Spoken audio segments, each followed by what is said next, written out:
Làm gì còn có kiếp sau để mà người thương người nhớ.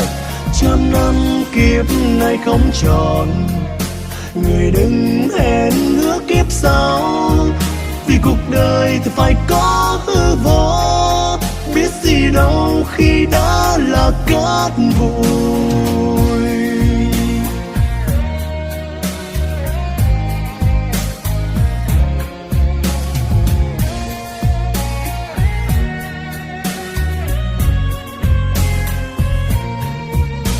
Cô đơn ta lang thang đi tìm bao kỷ niệm nơi góc phố của một thời đa sáng.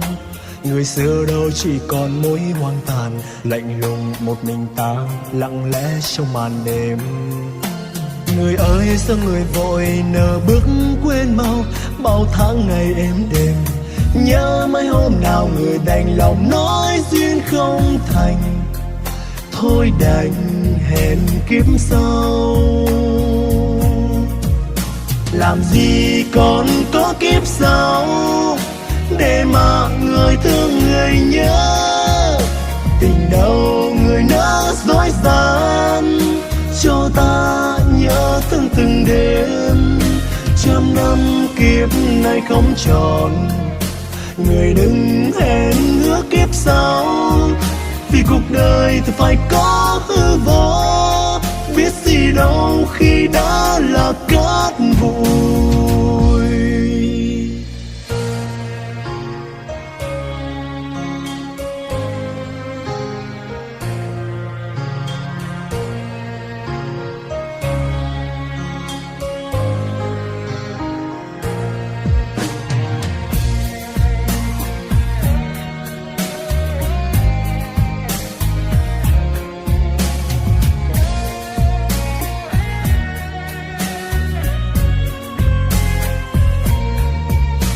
Cô đơn ta lang thang đi tìm bao kỷ niệm nơi góc phố của một thời đa sáng. Người xưa đâu chỉ còn mối hoang tàn, lạnh lùng một mình ta lặng lẽ trong màn đêm. Người ơi sao người vội nỡ bước quên mau bao tháng ngày êm đềm. Nhớ mấy hôm nào người đành lòng nói duyên không thành, thôi đành hẹn kiếp sau. Làm gì còn có kiếp sau để mà người thương người nhớ.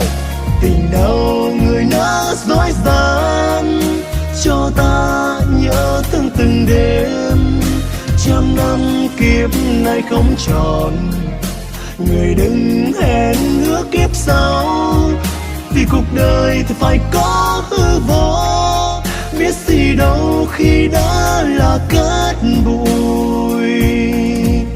Chỉ vì ta quá chót yêu nên giờ này ngồi ôm niềm nhớ. Tình đâu tình lỡ mất nhau, kiếp sau có khi gặp nhau. Trăm năm kiếp này không tròn, người đừng hẹn ước kiếp sau.